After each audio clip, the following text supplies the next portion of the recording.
Pamilya kayo iti bagtit. Agbagtit kayo amin nga pamilya, ta vlogger kayo mo amin na. Ayaw mo manong, may mait aji pamilya ti bagtit, kaysa ti kwa, pamilya tag sa takaw. Biyang ko mano vlogger kami aminan. Amo kadi amo nga gapo ti pinagbagbagtit mi ti biyag, pinagbagbagtit mi ti vlog.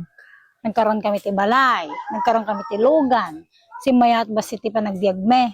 So nga imbis nga kaguram, imbis nga apalam, apay nga hamo arami din nga inspirasyon tapno ma-achieve mo mot no niya gina-achieve me ha. Hindi hamat nga panakil hindi sa pagmamayabang pero dahil sa vlog gumanda konti yung pamumuhay namin. Nagkaroon kami ng bahay which is hindi ko nakamit nung empleyado ako ng 8 hours a day. Hindi ko nakamit kahit na nag-office ako sa Manila, nag-call center ako sa Manila, hindi ko yan nakamit. Hindi ako nakapagpagawa ng bahay, hindi ako nakabili ng sasakyan kahit magkanda OT pa ako. Sa pagbablog ko yan na achieve. So, dahil nga meron naman akong achievement sa vlog, so, kinonvince ko yung mga kapatid ko na bakit hindi sila din mag-vlog para malay mo, swertihin din sila if God's will.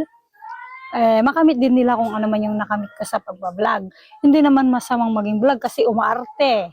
Nagblog, di ba? So, imbes nga pakasisido namin, tibiyag mi nga pamilya, tak amin kami vlogger na kunam. Pero wrong, hindi kami lahat vlogger. May dalawa pang hindi, hihikayatin ko ba? So, wala ka nang paki doon, kuya. Ang pakialaman mo yung buhay mo. So, pakialam mo mata biyag mo, hang mga pakialaman ti biyag ti sabale. Pasensya ka na kuya ha kung bagtit kami ti vlog, baliw-baliw kami sa vlog. Pasensya ka na, pinanganak kasi kaming mahirap. Pinanganak kasi kaming mahirap ang buhay. So, ang gagawin namin dahil mahirap ang buhay, sa diskarte namin inano. So, dumaskarte kami kuya. Pinanganak kasi kaming mahirap, kaya wala, no choice tayo kundi dumiskarte sa buhay. So, ayan, dahil dumiskarte kami, medyo gumanda naman konti yung buhay namin. And so, sika nga man nakibiyang, ngay baga mga vlogger kami aminin, wala kang paki. Kung gusto mo, mag-vlog din kayo ng pamilya mo. O baka naman kasi gusto mong mag-vlog din, pero ayaw ng pamilya mo. O, diba? Baga naman, magbagtit kami amin ng kakabsat. Magbagtit kami amin. Sa vlog lang naman yun, hindi naman sa totoong buhay. Napagbibiyangan na nga vlogger kami ng pamilya, kaya bagtit kami ng pamilya. At least, wala kaming inapakang ibang tao. So, yun nga, sabi ko kanina, pinanganak kasi kaming mahirap ang buhay.